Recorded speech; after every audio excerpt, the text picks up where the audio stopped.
Everyone, welcome back to my channel. আমি দীপান্বিতা। আজ চলে এসেছি তোমাদের কাছে আবার একটা ভিডিও নিয়ে। তো প্রথমেই বলে দিই, এটা হচ্ছে সপ্তমীর দিন ভিডিওটা করা, আর যেহেতু পুজোয় অনেক কাজবাজ থাকে যার কারণে আমি তোমাদের লেটে ভিডিওটা পোস্ট করছি। তো যাই হোক, আমি চলে এসেছিলাম বাড়ি থেকে এখন প্ল্যাটফর্মে, কারণ আমাদের ট্রেন ধরে যেতে হবে উলবেড়িয়া, কারণ আমরা যাবো আজকে উলবেড়িয়ায় ঠাকুর দেখতে। তার জন্য দেখো ট্রেনে উঠে পড়েছি, আর ট্রেনটা ভালোই ভিড় ছিল।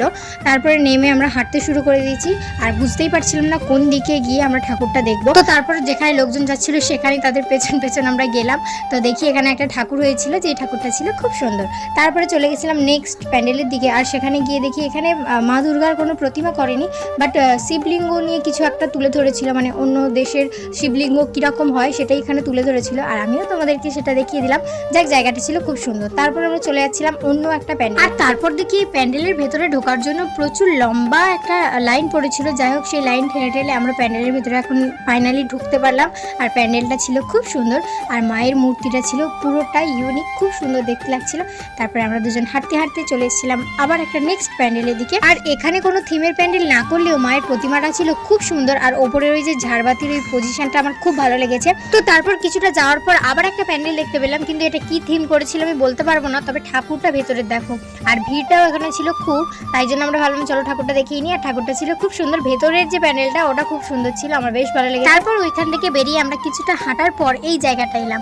দেখো, ছাতা দিয়ে চারিদিকে লাইটিং দিয়ে কত সুন্দর সাজিয়েছে, বেশ ভালো লাগছিল দেখতে। তারপরে কিছুটা যাওয়ার পর এইখানে এলাম, এটা রাজবাড়ির মতো কিছু একটা প্যান্ডেল করেছিল, আমি বলতে পারবো না এই থিমটারও নাম, কিন্তু এখানকার ঠাকুরটা ছিল দেখো পুরোটাই ইউনিক। আর ভেতরটায় যাওয়ার পর আমাদের যে শৈশব জীবনের কিছু জিনিস তুলে ধরেছিল, যেটা খুব ভালো লেগেছে। আর ভেতরে ঠাকুরটা ছিল অনেক সুন্দর।